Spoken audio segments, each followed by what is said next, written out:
Հիշում եք ինչ էին ասում 2018-ից առաջ, երբ Հայաստանում պաշտոնյաները երկու մեքենայով էին շրջում, ասում էին, որ սա բռնապետության, ոստիկանապետության հիմքն է դրվում եւ այլևս հնարավոր չէ այս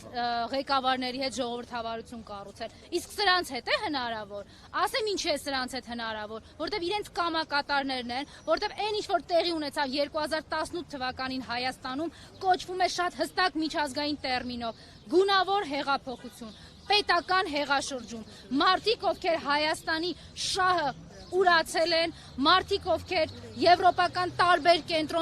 կենտրոններում եւ աշխարհաքաղաքական տարբեր մայրաքաղաքներում խոստացել եւ իրենց հրամայականն են համարում Հայաստանի պետության շահը ուրանալ, հայ ժողովրդի շահը ուրանալ, Հայաստանի եւ Արցախի